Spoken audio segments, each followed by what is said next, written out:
Assalamualaikum warahmatullahi wabarakatuh. Apa kabar kalian? Semoga kalian baik-baik saja dan tetap diberikan kesehatan oleh Allah Subhanahu wa Ta'ala. Bantu channel kami dengan cara subscribe dan tekan tombol lonceng kalian. Terima kasih. Semoga kisah ini bermanfaat. Aku adalah Vina dan aku ingin membagikan ceritaku yang mungkin bisa kalian renungkan setelah membacanya.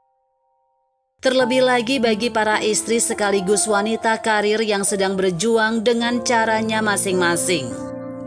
Sore itu sembari menunggu kedatangan teman yang akan menjemputku di masjid seusai asar, kulihat seorang wanita berpakaian gamis rapi tengah duduk seorang diri di samping masjid. Kelihatannya dia sedang menunggu seseorang juga. Aku mencoba menegurnya dan duduk di sampingnya, mengucapkan salam sembari berkenalan. Dan akhirnya pembicaraan sampai pada pertanyaan ini. "Mbak, sudah menikah?" Tanyanya dengan senyum ramah. "Belum," jawabku datar. Kemudian wanita itu bertanya lagi dengan raut sedikit penasaran. "Kenapa?" Pertanyaan yang hanya bisa kujawab dengan senyuman. Ingin ku jawab karena masih hendak melanjutkan pendidikan, tapi rasanya alasan itu terlalu klise. Lalu aku mengalihkan pembicaraan. "Mbak menunggu siapa?" Tanyaku santai sembari memakan cimol yang sedang kupegang. "Menunggu suami," jawabnya pendek. Seketika aku melihat ke samping kirinya, sebuah tas laptop dan sebuah tas besar lagi yang tak bisa kutebak apa isinya. Dalam hati bertanya-tanya, dari mana mbak ini? Sepertinya baru pulang kerja. Akhirnya aku beranikan diri juga untuk bertanya, "Mbak kerja di mana?" Entah keyakinan apa yang membuatku demikian yakin jika wanita itu memang seorang wanita karir. Padahal setauku wanita-wanita sepertinya kebanyakan hanya mengabdi sebagai ibu rumah tangga. "Alhamdulillah, 2 jam yang lalu saya resmi tidak bekerja lagi," jawabnya dengan wajah yang aneh menurutku penuh dengan ketulusan hati. "Kenapa?" tanyaku lagi. Lalu dia hanya tersenyum dan menjawab, "Karena inilah langkah awal saya sebagai wanita karir yang bisa lebih hormat pada suami," jawabnya tegas. Aku berpikir sejenak, loh apa hubungannya? Heran, lagi-lagi dia hanya tersenyum. Kemudian dia mengubah posisi duduknya berhadapan denganku dan berkata, "Saudariku, boleh saya cerita sedikit?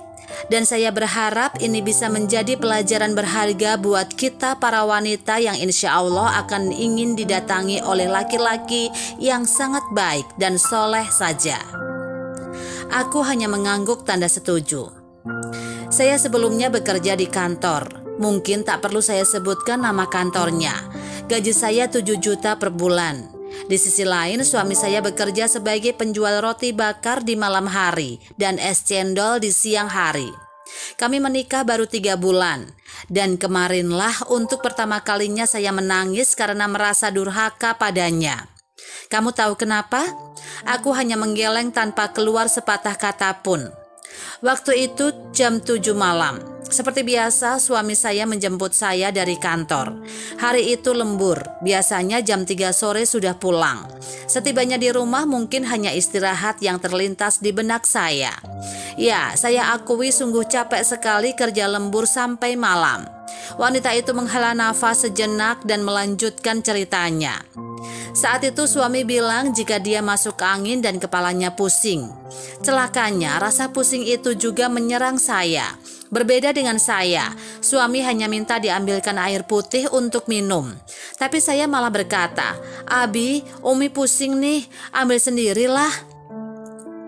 Lalu pusing membuat saya tertidur hingga terbangun tengah malam. Begitu bangun, pusing pun hilang. Setelah memastikan suami tidur dengan pulas, saya menuju ke dapur. Terlihat semua piring sudah bersih tercuci. Siapa lagi yang nyuci kalau bukan suamiku? Terlihat lagi semua baju kotor yang telah bersih di gantungan. Kenapa suamiku mengerjakan semua ini? Bukankah jika dia sedang pusing? Saya segera masuk lagi ke kamar, berharap dia bangun dan mau menjelaskannya. Tapi ternyata dia terlalu lelah dan masih tertidur pulas. Rasa iba mulai memenuhi jiwa. Lalu saya coba pegang wajahnya yang terlihat kelelahan itu. Dan tanpa diduga ternyata dia tengah mengalami demam cukup tinggi. Seketika saya teringat perkataan terakhir saya pada suami tadi. Hanya disuruh mengambilkan air putih saja, saya membantahnya. Padahal dia sampai rela mengerjakan semua pekerjaan rumah dalam kondisi demam. Air mata pun mulai menetes. Air mata karena telah melupakan hak-hak suami saya. Aku ikut semangat melihat wanita itu bercerita dengan semangatnya, membuat hati ini merinding. Dan kulihat juga ada tetesan air mata yang kemudian segera diusapnya. Kemudian dia melanjutkan ceritanya. Kamu tahu berapa gaji suami saya? Sangat berbeda jauh dengan gaji saya, sekitar 600 sampai 700 ribu per bulan. 1/10 dari gaji saya sebulan. Malam itu saya benar-benar merasa sangat durhaka pada suami saya. Dengan gaji yang saya miliki, saya jadi merasa tak perlu meminta nafkah pada suami. Meskipun suami selalu memberikan hasil jualannya dengan ikhlas dari lubuk hatinya. Setiap kali memberikan hasil jualannya, dia selalu berkata, "Ini ada titipan rezeki dari Allah, diambil ya, buat keperluan kita. Walaupun tidak banyak jumlahnya, mudah-mudahan Umi ridho." Begitulah katanya. Saat itu saya baru merasakan dalamnya kata-kata itu. Betapa harta ini membuat saya sombong dan durhaka pada nafkah yang diberikan suami saya. Dan sepertinya hampir tidak ada wanita karir yang selamat dari kasus ini. Maka dari itu saya sekarang memutuskan untuk berhenti kerja. Mudah-mudahan dengan jalan ini saya lebih bisa menghargai nafkah yang diberikan suami. Sejatinya wanita sering merasa resah jika tanpa harta. Dan karena harta juga wanita sering lupa kodratnya. Lanjutnya lagi, tak memberikan kesempatan bagiku untuk berbicara. Beberapa hari yang lalu saya berkunjung ke rumah orang tua dan menceritakan niat saya ini. Saya sedih karena orang tua dan saudara-saudara saya justru tidak ada yang mendukung niat saya untuk berhenti bekerja. Sesuai dugaan saya, mereka malah membanding-bandingkan pekerjaan suami saya dengan yang lain. Aku masih terdiam, bisu mendengar keluh kesahnya. Apa aku bisa seperti dia? Menerima sosok pangeran apa adanya, bahkan rela meninggalkan karir yang selama ini dia rintis dengan segala keringat dan air matanya? Lalu aku mencoba bertanya bagaimana respon keluarganya atas keputusannya itu. Mbak itu pun menjawab kalau dia justru dimaki-maki oleh adiknya. "Mbak, bukankah kita harus memikirkan masa depan? Kita kerja juga kan untuk kebutuhan rumah tangga. Biaya hidup sekarang ini mahal. Begitu banyak orang yang butuh pekerjaan. Mbak malah pengen berhenti kerja. Suami Mbak pun penghasilannya kurang. Beda cerita kalau suami kakak pengusaha kaya. Bolehlah kita sebagai istri santai-santai saja di rumah." Padahal kalau niatnya ingin menjadi ibu rumah tangga, seharusnya menikah dengan yang sudah mapan. Tapi Mbak lebih memilih menikah dengan orang yang belum jelas pekerjaannya. Dari 4 orang anak Bapak, cuma suami Mbak yang tidak punya penghasilan tetap. Dan yang paling membuat kami kesal, sepertinya suami Mbak itu lebih suka hidup seperti ini. Ditawari kerja di bank oleh saudara sendiri yang ingin membantunya pun tak mau. Sampai heran aku, apa maunya sih suami kakak ini? Ceritanya kembali mengalir, menceritakan ucapan adik perempuannya saat dimintai pendapat. "Kamu tahu, saya hanya bisa menangis saat itu. Saya menangis bukan karena apa yang dikatakan adik saya itu benar, tapi saya menangis karena imam saya sudah dipandang rendah olehnya. Bagaimana mungkin dia meremehkan setiap tetes keringat suami saya? Dia tidak berhak melakukan itu. Padahal dengan tetesan keringat itu, keluarga kecil kami selalu dilimpahkan rezeki yang berkah. Bagaimana mungkin dia menghina orang yang senantiasa membangunkan saya untuk sujud di malam hari? Bagaimana mungkin dia menghina orang yang dengan kata-kata lembutnya selalu menenangkan hati saya? Bagaimana mungkin dia menghina orang yang berani datang pada orang tua saya untuk melamar anak gadisnya? Bagaimana mungkin seseorang yang begitu saya muliakan ternyata begitu rendah di hadapannya hanya karena sebuah pekerjaan? Saya memutuskan berhenti bekerja karena tak ingin melihat orang membanding-bandingkan gaji saya dengan gaji suami saya. Saya memutuskan berhenti bekerja juga untuk menghargai nafkah yang diberikan suami saya. Saya juga memutuskan berhenti bekerja untuk memenuhi hak-hak suami saya. Saya berharap dengan begitu saya tak lagi membantah perintah suami saya. Mudah-mudahan saya juga ridho atas besarnya nafkah itu.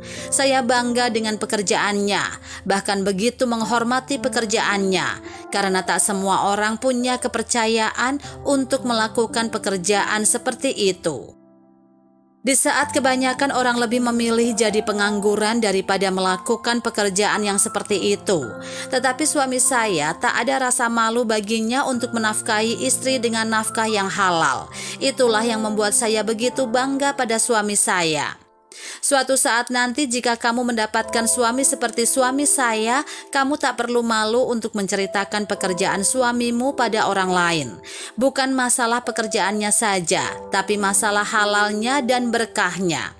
Ucapnya terakhir sambil tersenyum manis padaku. Mengambil tas laptopnya, bergegas ingin meninggalkanku. Kulihat dari kejauhan seorang laki-laki dengan menggunakan sepeda motor butut mendekat ke arah kami. Wajahnya ditutupi kaca helm berwarna transparan. Meskipun tak ada niatku menatap mukanya, tapi sangat jelas terlihat dari kejauhan. Sambil mengucapkan salam, wanita itu meninggalkanku.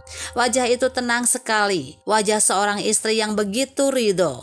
Sekarang giliran aku yang menangis. Hari ini aku mendapatkan pelajaran paling berkesan dalam hidupku. Pelajaran yang membuatku menghapus sosok pangeran kaya yang ada dalam benakku. Semoga pekerjaan, harta, dan kekayaan tak pernah menghalangimu untuk tidak menerima pinangan dari laki-laki yang baik akhlak dan agamanya. Nah, jika kalian di posisi Mbak tadi, apakah kalian sanggup melakukan hal yang sama?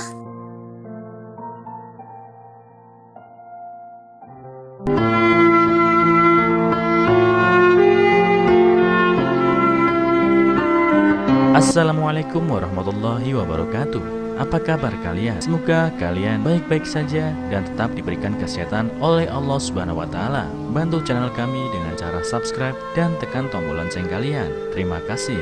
Semoga kisah ini bermanfaat.